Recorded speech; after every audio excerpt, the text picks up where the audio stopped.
ਕੰਮ ਦੇ ਬਿਹਤਰੀਨ ਵੈਸੇ ਅੰਬੀਆ ਲੈਸਰਾਮ ਦੀ ਸੁੰਦਰ ਮੁਬਾਰਕ ਹੈ ਮਾਸ਼ਾਅੱਲਾ। ਇਸ ਤੋਂ ਅੱਗੇ ਤਾਂ ਕੋਈ ਚੀਜ਼ ਨਹੀਂ ਜਾ ਸਕਦੀ। ਬਿਹਤਰੀਨ ਮਾਰਜਨ ਵੀ ਇਹਦੇ ਨੌਕਰੀ ਨਾਲੋਂ 3-4 ਗੁਣਾ ਜ਼ਿਆਦਾ ਘਰ ਬਹਿ ਕੇ ਕਮਾ ਸਕਦਾ। ਠੀਕ ਹੈ। ਜੇ ਕੋਈ 25-30 ਹਜ਼ਾਰ ਰੁਪਏ ਕੰਪਨੀ ਨੂੰ ਕਿਸੇ ਨੂੰ ਦਿੰਦੀ ਹੈ ਵੀ ਫਾਰ ਐਗਜ਼ਾਮਪਲ ਆਰਡਰ ਟੇਕਰ ਨੂੰ ਜਾਂ ਸੇਲਮੈਨ ਨੂੰ ਲੱਖ, ਸਵਾ ਲੱਖ, 1.5 ਲੱਖ ਰੁਪਏ ਕੱਢ ਸਕਦਾ ਬੜੀ ਆਸਾਨੀ ਨਾਲ। 500 ਰੁਪਏ ਪਰ ਹੈਡ ਪਰ ਡੇ ਦੇ ਜਾਂਦੀ ਗਾਂ ਇੱਕ ਜਾਨਵਰ जी। बिस्मिल्लाहिर्रहमानिर्रहीम। अस्सलामु अलैकुम। फार्मिंग टिप्स में शाहिद अली अवान की जानिब से खुश आमदीद। मोअज़्ज़ज़ नाज़रीन, आज आपकी मुलाकात एक ऐसे बुज़ुर्गों से करवाई जाएगी जिन्होंने अमली तौर पर ये साबित कर दिया है कि आजकल के दौर में डेयरी फार्मिंग इतनी कमर्शलाइज हो चुकी है कि कोई भी इसको करके किसी भी सिटी एरिया में करके अच्छा खासा हैंडसम मुनाफा कमा सकता है। तो चलें इनसे मिलते हैं और इनके गुर जानते हैं। अस्सलाम वालेकुम। वालेकुम सलाम। क्या हाल है? अल्हम्दुलिल्लाह। अपना नाम दस्सिओ जरा। मेरा नाम हाजी तारिक महमूद।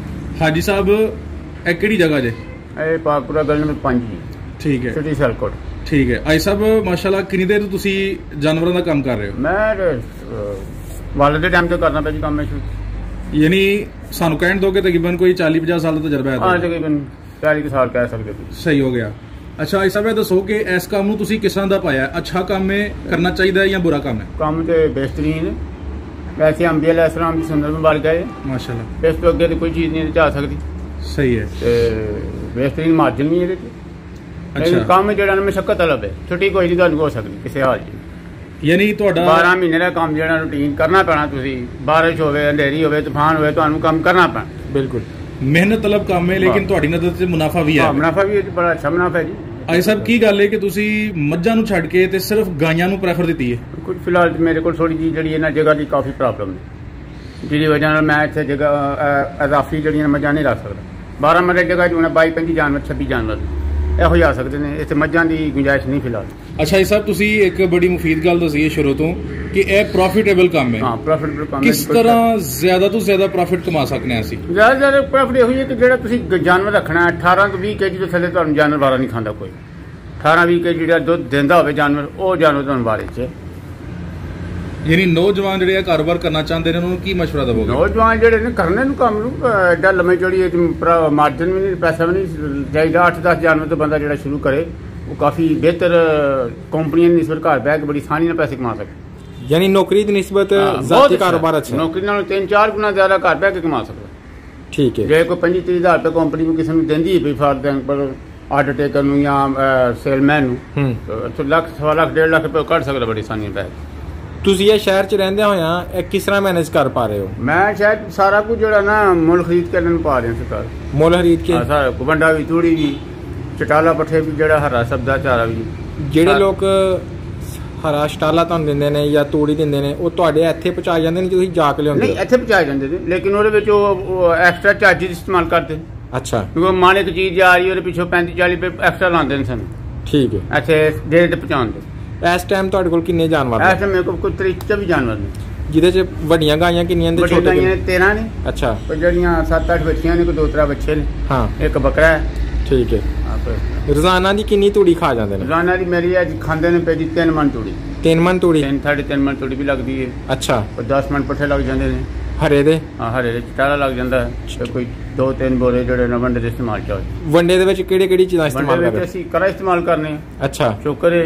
ਠੀਕ ਹੈ। ਤੇ ਕੋਸ਼ਿਸ਼ ਕਰੀ ਦੀ ਹੈ ਕਿ ਜਿਹੜੀਆਂ ਦਾਲਾਂ ਨੇ ਨਾ ਮਿਕਸ ਜੋ ਹੋਲਸੇਲ ਨਾਲ ਕੋਲ ਐਕਸਟਰਾ ਜਿਹੜੇ ਛਾਂਟ ਕੇ ਕੱਢਦੇ ਨੇ ਉਹ ਲੈ ਕੇ ਪਿਆ ਦੇ। ਠੀਕ ਹੈ। ਉਹ ਤਾਂ ਮੁਨਾਸਬ ਰੇਟ 'ਚ ਪੈ ਜਾਣੀ, ਦੂਸਰੀਆਂ ਬੜੀ ਮਹਿੰਗੀਆਂ ਨੇ। ਉਹ ਮੁਨਾਸਬ ਰੇਟ 'ਚ ਪੈ ਜਾਣੀ। ਠੀਕ ਹੈ। ਤੇ ਇਹ ਸਾਰੀ ਚੀਜ਼ਾਂ ਪਾ ਕੇ ਤੁਹਾਡੇ ਜਾਨਵਰ ਰੋਜ਼ਾਨਾ ਕਿੰਨਾ ਖਰਚਾ ਕਰਵਾ ਰਹੇ ਨੇ? ਮੈਂ ਜਾਨਵਰ ਤਕਰੀਬਨ 6,500 ਰੁਪਏ ਦਾ ਡੇਲੀ ਦਾ ਖਰਚਾ ਮੇਰਾ। 6,500 ਰੁਪਇਆ। 6,000 ਪਰ ਹੈਡ ਤੇ ਮਾਸ਼ਾਅੱਲਾ। ਤੇ ਅੱਜ ਕੱਲ ਕਿਉਂਕਿ ਸਰਦੀ ਸ਼ਦੀਦ ਹੈ, ਜਾਨਵਰ ਦੁੱਧ ਵੀ ਘਟਾ ਜਾਂਦੇ ਨੇ। ਤੁਹਾਡੇ ਜਾਨਵਰ ਕਿੰਨਾ ਦੁੱਧ ਦੇ ਰਹੇ ਨੇ? ਜਾਨਵਰ ਦੁੱਧ ਘਟਾਉਂਦੇ ਉਦੋਂ ਹੀ ਨਾ ਜਦੋਂ ਤੁਸੀਂ ਉਹਨਾਂ ਦੀ ਮੁਨਾਸਬ ਦੇਖਭਾਲ ਨਾ ਕਰੋ। ਠੀਕ ਹੈ। ਉਹਨਾਂ ਨੂੰ ਸਹੀ ਤਰ੍ਹਾਂ ਪਾਓ ਨਾ। ਦੂਸਰੀ ਸ਼ਕਲ ਜਾਨਵਰ ਦੁੱਧ ਨਹੀਂ ਘਟਾਉਂਦੇ। ਯਾਨੀ ਤੁਹਾਡੇ ਮੇਰਾ ਤਜਰਬਾ ਹੈ ਕਿ ਦੁੱਧ ਨਹੀਂ ਘਟਾਉਂਦੇ। ਹਾਂ ਸਾਡੀ ਕਮੀ ਪੇਸ਼ੀ ਦੀ ਵਜ੍ਹਾ ਨਾਲ ਦੁੱਧ ਘਟਾਉਂਦੇ। ਤੁਹਾਡਾ ਤਜਰਬਾ ਡਾਕਟਰਾਂ ਦੇ ਨਾਲ ਦਾ ਹੈ? ਬਿਲਕੁਲ। ਕੱਲ ਦੀ ਗੱਲ ਹੈ, ਡਾਕਟਰ ਹਾਲਤ ਪਰਵੇਜ਼ ਕਹਿੰਦਾ ਜੀ ਅਗਰ ਸਰਦੀ 'ਚ ਵੀ ਜਾਨਵਰ ਦੀ ਖੁਰਾਕ ਪੂਰੀ ਕਰੀਏ ਐਕਸ ਡਾਇਰੈਕਟਰ ਲਾਈਫ ਸਟਾਕ ਕਹਿੰਦਾ ਜੀ ਦੁੱਧ ਨਹੀਂ ਘਟਦਾ। ਮੈਂ ਇਹ ਤਜਰਬਾ ਖੁਦ ਕਰਕੇ ਵੇਖਿਆ, ਆਪੇ ਸਾਰਾ ਕੁਝ ਕਰਨਾ ਪਿਆ। ਦਸਤੀ ਮੈਂ 25 ਜਾਨਵਰ ਇਕੱਲੇ ਬੰਦੇ ਰੱਖੇ ਨੇ, ਮੁਲਾਜ਼ਮ ਮੇਰਾ ਦੌੜ ਗਿਆ। ਠੀਕ ਹੈ। ਉਹ ਵੀ ਨਹੀਂ ਆ ਰਿਹਾ, 2 ਮਹੀਨੇ ਤੋਂ ਗਿਆ ਛੁੱਟੀ ਤੇ ਆਇਆ ਹੀ ਨਹੀਂ। ਤੁਸੀਂ ਇਕੱਲੇ ਬੰਦੇ ਮੈਨੇਜ ਇਕੱਲਾ ਬੰਦਾ ਪਾ ਕਰਨਾ ਇੱਥੇ 26 ਜਾਨਵਰ ਸਿੰਗਲ ਹੈਂਡ ਮੈਂ ਸੰਭਾਲ, ਮੈਂ ਕੋਈ ਬੱਚਾ ਬੇਟਾ ਇੱਧਰ ਨਹੀਂ ਆਉਂਦਾ, ਪੜ੍ਹਦੇ ਨੇ। ਠੀਕ ਹੈ। ਦੁੱਧ ਕਿੰਨਾ ਦੇ ਰਹੇ ਜਾਨਵਰ? ਦੁੱਧ ਅਸਲ ਵਿੱਚ ਅੱਜ ਕੱਲ੍ਹ ਸਵਾ ਮਣ 9 ਗਾਈਆਂ ਸੂਣ ਵਾਲੀਆਂ ਨੇ। ਅੱਛਾ। 5 ਗਾਈਆਂ ਦੁੱਧ ਦਿੰਦੀਆਂ ਆਪਣੀ। 5 ਗਾਈਆਂ ਤੋਂ ਸਵਾ ਮਣ ਡੇਲੀ ਲੈ ਰਹੇ ਹੋ? ਔਰ ਸਵਾ ਮਣ ਤੱਕ ਦੋ ਤਰ੍ਹਾਂ ਜਿਹੜੀਆਂ ਨੂੰ ਮੈਨੂੰ ਅਸੀਂ ਕਹਿੰਦੇ ਹਾਂ ਨਮੋਚੜ ਨੇ, ਉਹ ਕੋਈ 2.5 ਕਿਲੋ ਕੋ 1.5 ਕਿਲੋ 2 ਕਿਲੋ ਦਿੰਦੀ ਪਈ। 4 ਗਾਈਆਂ ਸਾਡੀਆਂ ਜਿਹੜੀਆਂ ਨੇ ਇਹ ਦੁੱਧ ਪੀਂਦੀਆਂ। ਠੀਕ ਹੈ। ਓਵਰਆਲ ਤੁਸੀਂ ਕਿਸ ਤਰ੍ਹਾਂ ਦੇਖਦੇ ਹੋ ਕਿ ਤੁਹਾਨੂੰ ਇਹਨਾਂ ਦੇ ਦੁੱਧ ਦੇ ਇਲਾਵਾ ਬੱਚੇ ਵੀ ਹਾਸਲ ਹੋ ਰਹੇ ਨੇ? ਬਿਲਕੁਲ ਇਹਨਾਂ 'ਚ ਇਸ ਵਾਰੀ ਅਸੀਂ ਅੱਲਾ ਸਾਨੂੰ ਕੋ 12-13 ਬੱਚੇ ਵੇਚੇ ਨੇ। ਠੀਕ ਹੈ। और 3-4 लाख रुपए थे, ਹੁਣ ਅੱਗੋਂ ਫੇਰ ਨੇ। ਠੀਕ ਹੈ। 8-10 ਤਿਆਰ ਨੇ ਹੋਰ ਅੱਗੋਂ। ਠੀਕ ਹੈ। ਲੇਕਿਨ ਉਹ ਗੱਲ ਉਹ ਹੈ ਕਿ ਮਿਹਨਤ ਮੁਸ਼ੱਕਤ ਕਰਨੀ ਪਏਗੀ ਲਾਜ਼ਮਨ। ਸਹੀ ਹੈ।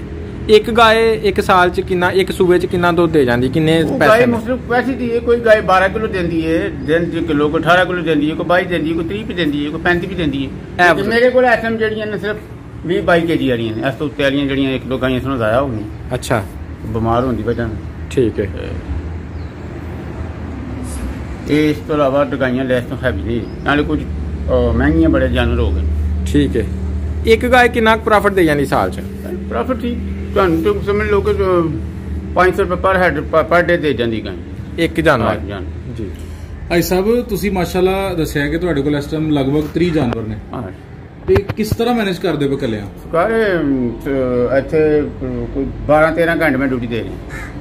रूटीन दसो जरा अपनी। रूटीन जी सुबह 6 नमाज तो बाद इधर आ जाइए तो 10-10:30 मिनट फार होकर चले जाइए, फिर 4 बजे 4:30 बजे आ जाइए, 8-9 9:30 अच्छे हो जाए। तो क्या तुसी कल्ले हथ सारे नु अच्छा मैनेज कर रहे हो? बिल्कुल। कल फिलहाल तो मैं करना पे टोटली खुद करना पे, तुसी देखिए इत्थे कोई बंदा नहीं। बड़ी गल है, तुसी ते फिर मुजाहिद आदमी है। ते ओ मुशक्कत करी दी है, बाल बच्चे वास्ते मेहनत करनी पैंदी। आई साहब इस टाइम तुहाडे कोल जेहड़ियां गाइयां ने उन्हां दी नस्ल किहड़ी-किहड़ी है? ऐसे आस्ट्रेलियन ने सीजन ਜਿਹਨੂੰ ਅਸੀਂ ਕਹਿੰਦੇ ਆ, 2-3 ਜਿਹੜੀਆਂ ਨੇ ਨਿਊ ਜਰਸੀ ਅਮਰੀਕਨ ਨੇ, ਤੇ ਕੋਈ 3-4 ਸਾਡੇ ਆਪਣੇ ਸਾਈਵਾਲ ਕ੍ਰਾਸ ਨੇ, ਕੋਈ ਨਮੋਸ਼ਰ ਨੇ। ਸਹੀ ਹੈ। ਕਾਰੋਬਾਰ ਵਾਸਤੇ ਗਾਈਆਂ ਦੇ ਕਾਰੋਬਾਰ ਵਾਸਤੇ ਸਭ ਤੋਂ ਅੱਛੀਆਂ ਗਾਈਆਂ ਕਿਹੜੀਆਂ ਰਹਿੰਦੀਆਂ? ਸਭ ਤੋਂ ਅੱਛੀ ਗਾਈਆਂ ਸਾਡੀਆਂ ਵਰਲਡ 'ਚ ਮਸ਼ਹੂਰ ਨੇ ਸਾਈਵਾਲ। ਫਿਰ ਕੀ ਗੱਲ ਹੈ ਕਿ ਤੁਸੀਂ ਦੂਸਰੀਆਂ ਵੀ ਰੱਖੀਆਂ ਨਾਲ? ਦੂਸਰੀਆਂ ਰੱਖੀਆਂ ਨੇ ਕਿ ਸਾਈਵਾਲ ਜਿਹੜੀ ਹੈ ਨਾ ਆਲਾ ਨਸਲ ਮਿਲਦੀ ਨਹੀਂ ਪਈ, ਨਾ ਹੀ ਗਵਰਨਮੈਂਟ ਪ੍ਰੋਵਾਈਡ ਪੇ ਕਰਦੀ ਹੈ। बड़ा इशू तो हाँ रेज किया कि गवर्नमेंट नहीं प्रोवाइड कर रही और ओरिजिनल साहिवाल भी नहीं मिल रही। साहिवाल नहीं पे मिलती हैं सब जो जड़े क्रॉस क्रूस मोचड़ वगैरह ने इधर उधर इन्हें पता कोई नहीं है नस्ल की कोई नहीं, वो आनी 10-12 तुत्ते जांदियां नहीं पीन 10-12 केजी दूध उतनी पी जांदी। ਤੁਹਾਡੀ ਜੈਨੂਇਨ ਕਿਸਾਨ ਹੋਣ ਦੀ ਨਿਸ਼ਾਨੀ ਤੋਂ ਅਸਲ ਮਸਲਾ ਦੱਸਿਆ ਤੇ ਗਵਰਨਮੈਂਟ ਜਿਹੜੀ ਨੂੰ ਬਿਲਕੁਲ ਪ੍ਰੋਵਾਈਡ ਨਹੀਂ ਕਰਦੀ। ਜੀ ਐਸਾ ਵੀ ਦੱਸੋ ਕਿ ਜਿਹੜੀਆਂ ਤੁਹਾਡੇ ਕੋਲ ਦੂਸਰੀਆਂ ਬਾਹਰ ਦੀਆਂ ਨਸਲਾਂ ਨੇ ਉਹ ਸਾਡੇ ਮਾਹੌਲ 'ਚ ਐਡਜਸਟ ਹੋ ਜਾਂਦੀਆਂ ਨੇ? ਬਿਲਕੁਲ ਹੋ ਗਈਆਂ ਨੇ। ਪਹਿਲੇ ਤੰਗ ਕਰਦੀਆਂ ਸੀ, लेकिन जो लिया 2-3-4 साल हो गए ने इत्थे मेरे कोल ने। पहले की तंग करदियां रहियां? पहले वो जड़ियां ना गर्मी बड़ा महसूस करदियां सी, वो एडी जबान लंबी जबान कढ लैंदियां गर्मी ते खाना पीना घट जांदियां सन, दुध घटा जांदियां ने। ਤੁਸੀਂ ਉਹਨਾਂ ਨੂੰ ਕਿਸ ਤਰ੍ਹਾਂ ਐਡਜਸਟ ਕੀਤਾ, ਕੀ ਇਲਾਜ ਕੀਤਾ? ਫਿਰ ਉਹ ਜ਼ਿਆਦਾ ਇਲਾਜ ਤਾਂ ਉਹਨਾਂ ਡਾਕਟਰਾਂ ਨੇ ਜਿਹੜਾ ਦੱਸਿਆ ਉਹ ਕੀਤੇ ਨਾ। ਸਹੀ ਹੈ। ਕੋਈ ਡਾਕਟਰਾਂ ਕੋਲ ਮਸ਼ਵਰਾ ਲਿਆ, ਕੁਝ ਆਪਣੇ ਵੱਡਿਆਂ ਕੋਲ ਮਸ਼ਵਰੇ ਲਏ ਨੇ। ਉਹ ਕੋਈ ਉਹਨਾਂ ਨੂੰ ਐਸਾ ਉਹਨਾਂ ਦੀ ਖੁਰਾਕ ਬਣਾਈ ਹੈ ਕਿ ਉਹ ਜਿਹੜੀ ਗਰਮੀ ਮਹਿਸੂਸ ਕਰਦੀਆਂ ਸਨ ਤਕਰੀਬਨ ਖਤਮ ਹੋ ਗਈ। ਸਹੀ ਹੈ। ਉਹਨਾਂ ਦੀ ਕਿਆ ਤੁਸੀਂ ਗਾਈਆਂ ਰੱਖ ਕੇ ਮੁਤਮਿਨ ਹੋ ਇਸ ਕੰਮ ਤੋਂ ਕਿ ਬਿਹਤਰੀਨ ਹੈ, ਯਾਨੀ ਅਗਰ ਮੱਝਾਂ ਨਹੀਂ ਵੀ ਨੇ ਤਾਂ ਫਿਰ ਵੀ ਦੁੱਧ ਵਿਕ ਜਾਂਦਾ? ਦੁੱਧ ਮੇਰਾ ਇੱਥੇ ਵਿਕ ਜਾਂਦਾ ਸਰਕਾਰ। ਅੱਛਾ। ਖੜ ਖਲੋਤਾ ਮੈਂ ਤਾਂ ਬਾਹਰ ਨਹੀਂ ਜਾਣਾ।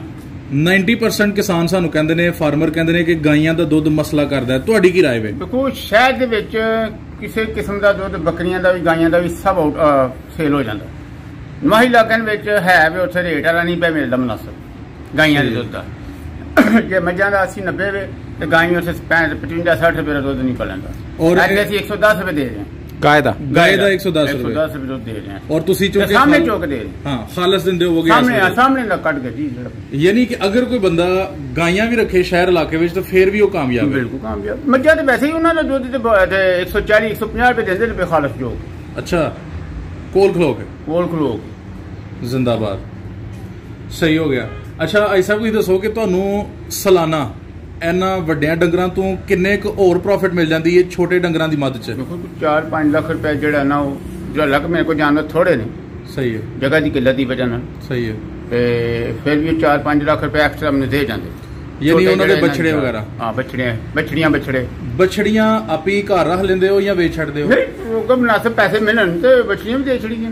ਔਰ ਬੱਚੇ ਤੇ ਵੈਸੇ ਹੀ ਫਾਰ ਸੇਲ ਹੀ ਹੁੰਦੇ ਨੇ। ਕਿੰਨੇ ਦੇ ਕਰਕੇ ਵੇਚਦੇ ਹੋ, ਕਿੰਨੇ ਮਹੀਨੇ ਦੇ? ਉਹ ਕੋਈ ਸਾਲ ਦਾ ਹੋ ਜਾਏ ਤੇ ਚਲੋ ਤੁਹਾਨੂੰ ਮੁਨਾਸਿਬ ਪੈਸੇ ਦੇ ਜਾਂਦਾ।